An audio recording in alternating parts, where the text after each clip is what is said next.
ప్రశాంత్ ప్రశాంత్ అమ్మా తిని పేరు ప్రవళిక. ప్రశాంత్ ప్రేమించి పెళ్లి చేసుకుంది తిన్నే. బాబు మీరు అనుకున్నట్టు ఏం జరగదు. ఆయన వచ్చేలోపు వెళ్ళిపోండి. అమ్మా నేను చెప్పేది ఒకసారి. అమ్మగారు ఎత్తుంటే అర్థం కావట్లేదా? వెళ్ళిపో. నోండవాయ్ అమ్మ తన పరిస్థితి తెలిస్తే మీరు ఇలా మాట్లాడరు. ముట్టుకుంటే పగిలి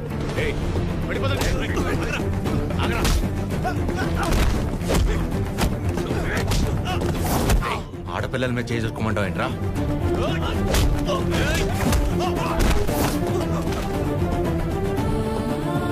ప్రేమించేటప్పుడు మీ అబ్బాయి కళ్ళల్లో ఉన్న కంగారు పెళ్లి చేసుకుని వదిలేసాక ఇంత కూడా లేదంటమ్మా.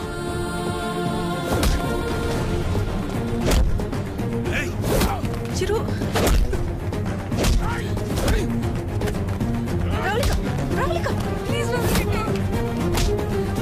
నా వల్ల మీరు ఇబ్బంది పడింది చాలు. ఏం చేస్తావు? చచ్చిపోతావా? పాపం అమ్మ తను చావబోతుంటే అదృష్టం కొద్ది కాపాడి తీసుకొచ్చు.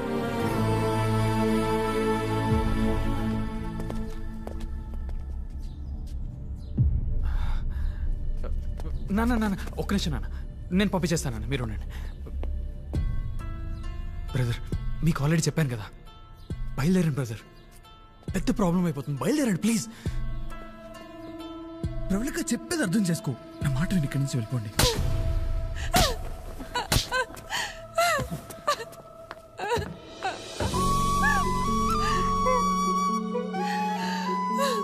నీ వల్ల ఎన్ని మాటలు పడ్డానో తెలుసా?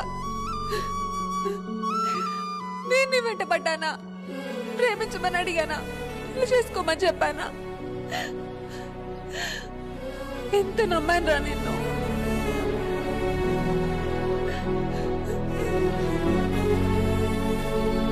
వాళ్ళ పెళ్ళంటే ఉంది 2 కాగితాలు 4 సంతకాలు అంతే కదా అనుకుని అలా వచ్చి వెళ్ళిపోయానండి. కానీ తను కడుపుతో ఉంది, చావబోతుందని తెలిసాక కూడా రియాక్ట్ అవ్వకుండా ఉండలేపాను సార్.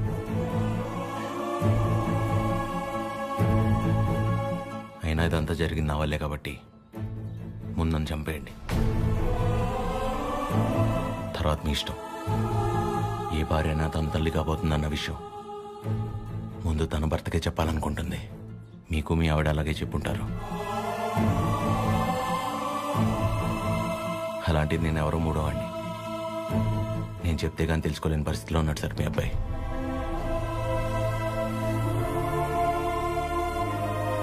సార్ మిమ్మల్ని చూస్తేనే తెలుస్తుంది మీకు బాగా భక్తి ఎక్కువని.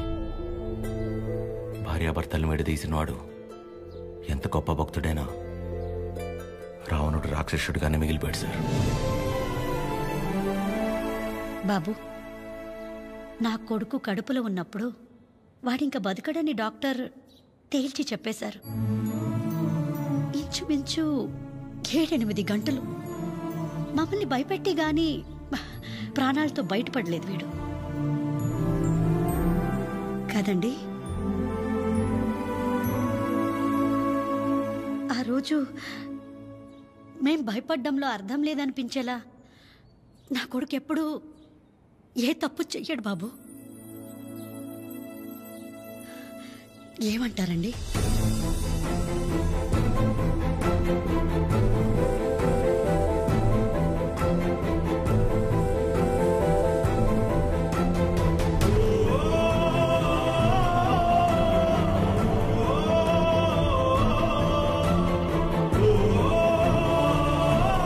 అమ్మాయి జాగ్రత్త.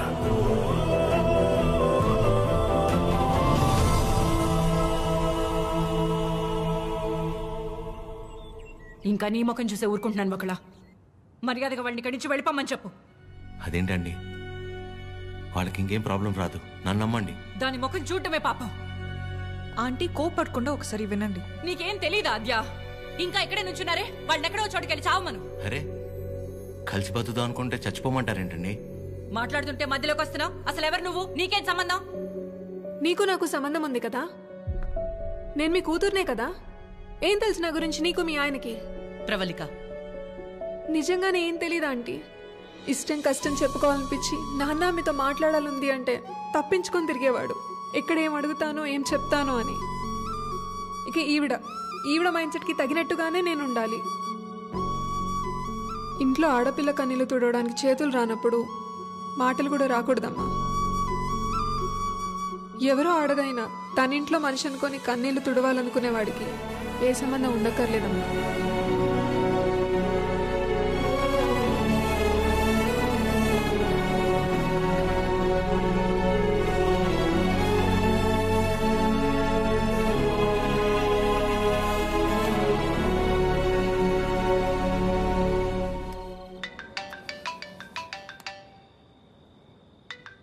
చెప్పండి.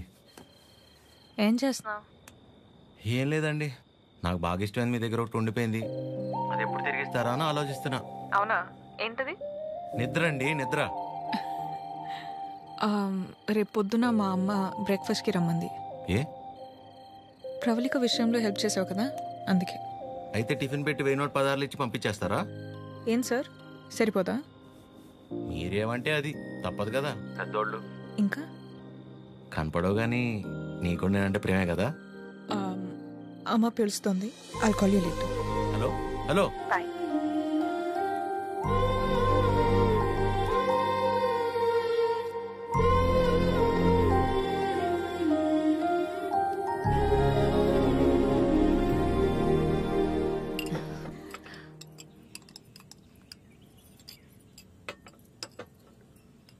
ఏదున్నా ఫ్యాక్టరీలో మాట్లాడి అట్నుంచటే పంపించేస్తాను తప్ప ఇంటిదాకా ఎవరైనా రావటం చాలా రేర్.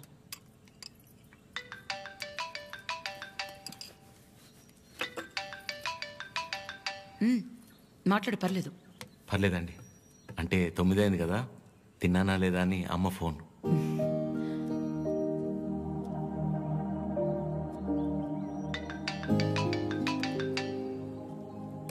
పద్మమ్మ సేమ్, తిన్నానా లేదా అని.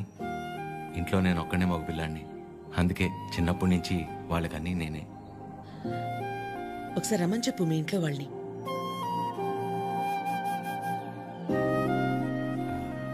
పర్లేదండి. పర్లేదేంటి, రమ్మను. వాళ్ళు ఫ్యాక్టరీ చూసినట్టు ఉంటుంది, నేను ఒకసారి వాళ్ళని కలిసినట్టు కూడా ఉంటుంది. ఏమద్యా? అవునమ్మా, రామని చెప్పండి. సరే అండి. అవన్నీ నేను చూసుకుంటాను లేరా ప్రేమ్. నిన్ను నువ్వు అద్దంలో మాత్రం చూసుకోకరా రే.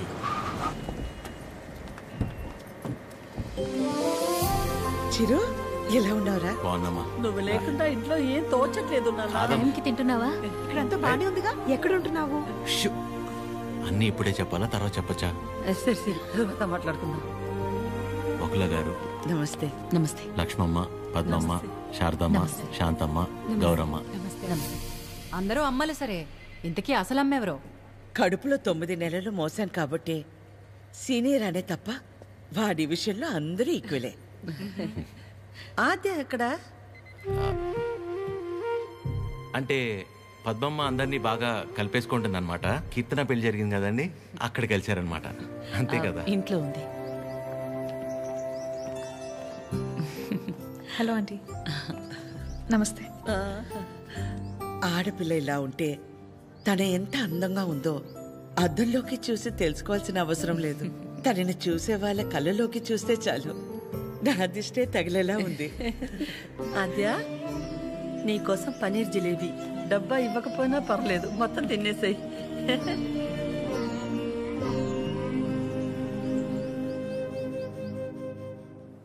ఏంటి ఆద్య, ఇంకా ఏం ఆలోచిస్తున్నావు? ఆంటీ చిరు వాళ్ళందరితో బాగానే క్లోజ్ అయ్యారు కదా ఆద్య. అదే ప్రాబ్లం ప్రవళిక. అనుమానం ఉండి అబద్ధమని తెలిస్తే కోపంతో పోతుంది, కానీ ఇంత నమ్మాక నిజం కాదంటే తట్టుకోలేదు. అండ్ దాట్ టూ, ఇదంతా తెలిసి నేను సైలెంట్గా ఉన్నానని మా అమ్మకు తెలిస్తే ఎవరున్నా లేకపోయినా నా లైఫ్లో అమ్మ ఉండాలి. ఎవరి ద్వారానో ఈ విషయం ఆంటీకి తెలిసే కంటే నీ అందరూ నువ్వే వెళ్ళి చెప్పడం కరెక్ట్ ఆద్య.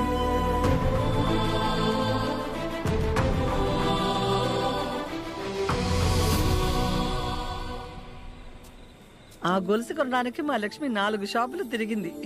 ఫ్యాక్టరీ వర్కర్స్ లా కాకుండా ఫ్యామిలీ మెంబర్స్ లా చూసుకుంటున్నారు. ఇక్కడ పనిచేసే వాళ్ళ పిల్లల చదువులు, వాళ్ళ మంచిళ్లే కాక ఇప్పుడు వాళ్ళందరికీ ఇళ్ళు ఉన్నోళ్ళందరికీ ఇలా ఇవ్వాలన్న ఆలోచన ఉండాలని లేదు కదా భయ్యా. చాలా థ్యాంక్స్ మేడం, మాకెంతో చేస్తున్నారు. మా మేడం చాలా గ్రేట్ భయ్యా.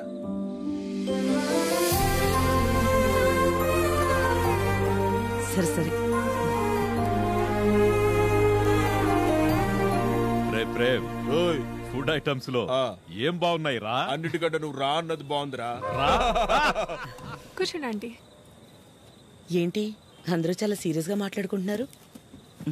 ఏం లేదు, నీ గురించే. ఫ్రిడ్జ్లో పెరుగు ప్యాకెట్ పెట్టడం మర్చిపోతేనే మేమందరం కలిసి ఓ 10 నిమిషాలు మాట్లాడతాము దాని గురించి. అలాంటిది నువ్వు ఒక్కదానివే ఫ్యాక్టరీ, ఇల్లు, బిజినెస్ ఇదంతా ఎలా సాధ్యపడిందా అని. ఓ అదా, ఆద్య వల్లే. లైఫ్లో ఇంకో హోప్ లేదు, అంతా అయిపోయిందనుకున్నాను. అప్పుడు ఆద్యకి 8 ఏళ్ళు. ఒకరోజు నా దగ్గరికి వచ్చి, అమ్మా నేనేమైనా తప్పు చేశానా అంది. నువ్వు తప్పు చేయడం ఏంటి అంటే ఏమందో తెలుసా? నేనే నీ ప్రపంచం అంటావు కదమ్మా, నువ్వెలా ఉన్నా అది నా వల్లే కదా. నువ్విలా ఉన్నావంటే నేనేదైనా తప్పు చేసుంటే చెప్పు, ఇంకెప్పుడు చెయ్యను అంది. ఆ క్షణం అనిపించింది ఇంకెప్పుడు తన నా దగ్గరకు వచ్చి అలా అడిగేలా నేనెప్పుడు ఉండకూడదని.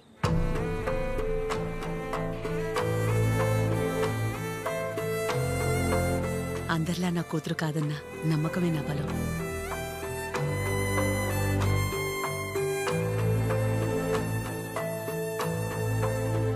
మీ బలం మీ చిరు, మీ పెంపకం తన ప్రవర్తనలో కనిపిస్తుంది. చాలా బాగా పెంచారు మీ చిరుని. చిరు, ఇంతమంది ఆడవాళ్ల మధ్య పెరగడం నీ అదృష్టం.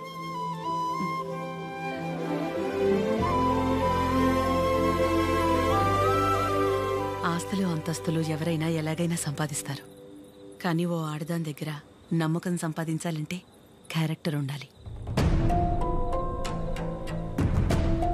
ఎలాంటి పరిస్థితుల్లోనూ ఏ కారణం చేత నీ వల్ల వాళ్ళకి ఏమచ్చా రానివ్వదు.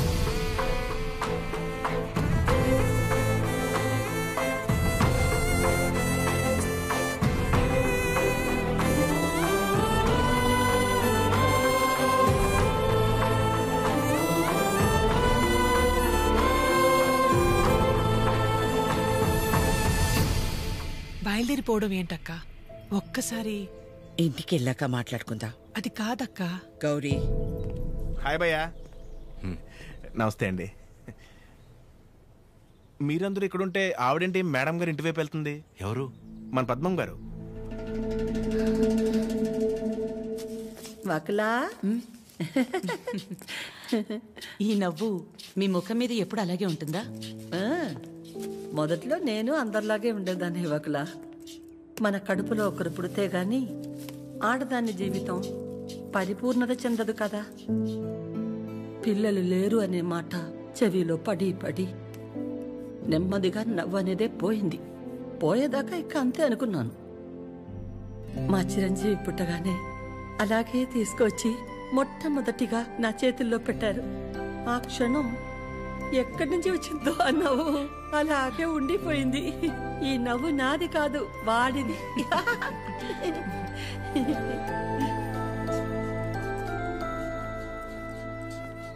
నీకు మొక్కలంటే బాగా ఇష్టమా వకలా? ఈ మొక్కల విషయంలో మాత్రమే ప్రపంచం ఆడా మగానే తేడా చూడదు. మా చిరు కూడా మొక్కలంటే బాగా ఇష్టం.